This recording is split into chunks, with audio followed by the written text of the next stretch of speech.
Hello friends, welcome to my channel. ഇന്നത്തെ നമ്മുടെ special chicken fry ആണ്. വെളിച്ചെണ്ണയോ ഓയിലോ ഒന്നും തന്നെ ചേർക്കാതെ ഇത് എങ്ങനെ തയ്യാറാക്കാമെന്ന് നോക്കിയാലോ. ഇത് വെളിച്ചെണ്ണ ചെയ്താൽ ഇത്രയും ടേസ്റ്റ് നമുക്ക് കിട്ടില്ല. ഇതിനായിട്ട് ഒരു 300 ഗ്രാം ചിക്കൻ എടുത്തിട്ടുണ്ട്. അതിനാവശ്യമായ മസാല കൂട്ട് നമുക്കൊന്ന് തയ്യാറാക്കാം. അതിനായി ഞാനൊരു മിക്സിയുടെ ജാർ എടുത്തിട്ടുണ്ട്. അതിനായിട്ട് നമ്മൾ ഒരു 3 വെളുത്തുള്ളി ഇട്ട് കൊടുക്കാം. വലിയ വെളുത്തുള്ളി ആയതുകൊണ്ടാണ് 3 എടുത്തത്. നിങ്ങൾക്ക് അതിൽ കൂട്ടാൻ ചെറുതാണെങ്കിൽ. ഒരു കഷ്ണം ഇഞ്ചി ഇട്ട് കൊടുക്കുക. 2 തണ്ട് കറിവേപ്പില ഇട്ട് കൊടുക്കുക. വലിയൊരു പച്ചമുളക് എടുത്തിട്ടുണ്ട്. 1-2 പച്ചമുളക് ഇട്ട് കൊടുക്കുക. 3 സ്പൂണ് മുളക് പൊടി ഇട്ട് കൊടുക്കുക. നമ്മൾ ഇച്ചിരി കൂടുതൽ ഇടുന്നതെന്ന് പറഞ്ഞാൽ ഇതിന് പുരട്ടാൻ ഇത്രയും വേണ്ട. നമ്മൾ കൂടുതൽ ഇടുന്നതെന്ന് പറഞ്ഞാൽ മസാല നമുക്കിത് പുരട്ടിയിട്ട് ബാക്കി കുറച്ച് മാറ്റി വെച്ചേക്കണം. ലാസ്റ്റ് ചേർക്കാനാണ്. എന്നാലും നമുക്ക് ഇച്ചിരി ഗ്രേവി കിട്ടാനാണ് ഇങ്ങനെ ചെയ്യുന്നത്. അല്ല, ഇത് ഗ്രേവി ആയിട്ട് വേണ്ടാന്നുണ്ടെങ്കിൽ ഫ്രൈ ആയിട്ട് മാത്രം മതിയെന്നുണ്ടെങ്കിൽ നമുക്ക് ഇത്രയും വേണ്ട. ഇതിൻ്റെ പകുതി മതി. 1 ടീസ്പൂൺ മഞ്ഞൾപ്പൊടി, 1 ടീസ്പൂൺ കുരുമുളക് പൊടി, 1 ടീസ്പൂൺ ഗരം മസാല പൊടി. കുരുമുളക് വേണമെങ്കിൽ നമുക്ക് കുറച്ചും കൂടെ കൂടുതൽ ഇട്ട് കൊടുക്കാം. നല്ല ടേസ്റ്റ് കൂടുതലായിരിക്കും. നമുക്കിതിന് ആവശ്യമായ ഉപ്പും കൂടി ഇട്ട് കൊടുക്കാം. ഈ 1 നാരങ്ങയുടെ പകുതി ആ നീരും കൂടി ഇതിനകത്തോട്ട് ഒഴിച്ചു കൊടുക്കാം. ഇനി ഇതെല്ലാം കൂടെ യോജിപ്പിച്ച് നമുക്കൊന്ന് അരച്ചെടുത്തിട്ടുണ്ട്. ഇനി നമുക്ക് ചിക്കനിലോട്ടൊന്ന് പുരട്ടി കൊടുക്കാം നല്ലതുപോലെ. അത് ചിക്കൻ ഞാൻ കഴുകി മാറ്റി വെച്ചിട്ടുണ്ട്. അതിനകത്തോട്ട് നല്ലതുപോലെ ഇത് തേച്ച് പിടിപ്പിച്ച് കൊടുക്കുക. അതുപോലെ തന്നെ ഇതിനകത്തൊന്ന് ചെറുതായിട്ടൊന്ന് വരഞ്ഞു കൊടുക്കുകയോ അല്ലെങ്കിൽ കത്തി വെച്ചൊന്ന് കുത്തി കൊടുക്കുകയോ എന്തെങ്കിലും ചെയ്താൽ അതിനകത്തോട്ടെല്ലാം അരപ്പ് നല്ലതുപോലെ പിടിക്കണം. പിടിച്ച് നമുക്കൊരു അരമണിക്കൂറോ ഒരു 10 മിനിറ്റെങ്കിലും ഇതൊന്ന് വെച്ചിരുന്നാൽ നല്ലതാണ്.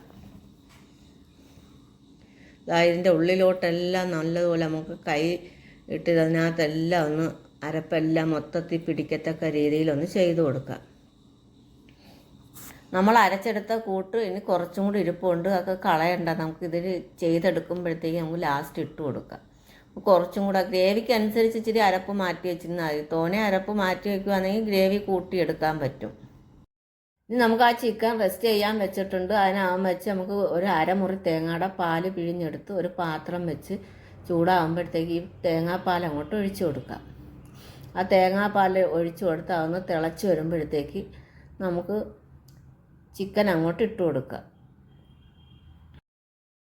ഇത് വെളിച്ചെണ്ണ ചെയ്താൽ നമുക്ക് ഇത്രയും ടേസ്റ്റ് കിട്ടത്തില്ല. ഇനി ഇതൊക്കെ ഒന്ന് തിരിച്ചും മറിച്ചൊക്കെ ഒന്ന് ഇട്ട് കൊടുക്കുക. എന്നിട്ട് നമുക്ക് മൂടി വെച്ച് തീ കുറച്ചിട്ട് ഒരു 5 മിനിറ്റ് വേവിച്ചാൽ മതി. പെട്ടെന്ന് വെന്ത് കിട്ടും ഇത്. നമുക്ക് കറിയൊക്കെ ആയിട്ട് വേണമെങ്കിൽ കുറച്ച് നമ്മൾ നേരത്തെ തയ്യാറാക്കി വെച്ചിരുന്ന ആ കൂട്ടില്ലേ, അത് കുറച്ചും കൂടെ അങ്ങോട്ട് കൂട്ടി കൊടുത്താൽ മതി. ഇത് നമ്മൾ ചെറുതായിട്ടൊന്ന് കുറച്ച് വെച്ചിട്ടുണ്ട്. നമ്മൾ ഫ്രൈ ആക്കി എടുക്കാൻ വേണ്ടിയാണ് നമ്മളിത് തയ്യാറാക്കുന്നത്. അരപ്പ് വേണമെങ്കിൽ നിങ്ങൾക്ക് അങ്ങനെയും ചെയ്യാം. അരപ്പ് കൂട്ടി കൊടുത്താൽ മതി. അതുകൊണ്ട് നേരത്തെ അരച്ച് വെച്ചതിൻ്റെ ബാക്കി ഇത് അതിനകത്തോട്ട് ഇട്ട് കൊടുക്കുക. കുറച്ച് ഗ്രേവി മതി നമുക്ക്. ഇത് നമ്മൾ തേങ്ങാപ്പാലിൽ കിടന്നത് വെന്ത് നല്ല ഇത് തന്നെ ഇതിപ്പോൾ ശരിയായിട്ടുണ്ട്. അത് കുറച്ചും കൂടെ ഒന്ന് പറ്റാൻ വേണ്ടി ആ തേങ്ങാപ്പാലെല്ലാം ഒന്ന് നല്ല ഇതായി അതിൻ്റെ എണ്ണയൊക്കെ തെളിഞ്ഞ് വന്നത് കണ്ട. നമ്മൾ സാധാ അല്ലാതുള്ള വെളിച്ചെണ്ണ ചെയ്യുന്നതിനേക്കാളും നല്ല ടേസ്റ്റ് ഈ തേങ്ങാപ്പാലിൽ ചെയ്താൽ. നല്ല ചെയ്ത് നോക്കണം. നിങ്ങൾ ചെയ്ത് നോക്കുമ്പോഴേ ഇത് മനസ്സിലാവത്തുള്ളൂ.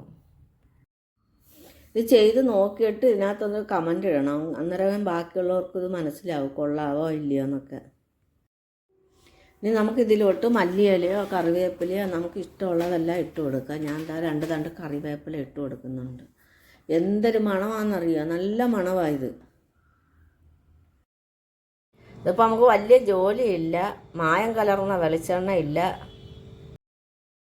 വെളിച്ചെണ്ണ ചെയ്തെടുക്കുന്നതിനേക്കാളും ടേസ്റ്റ് കൂടുതലാണിതിന്.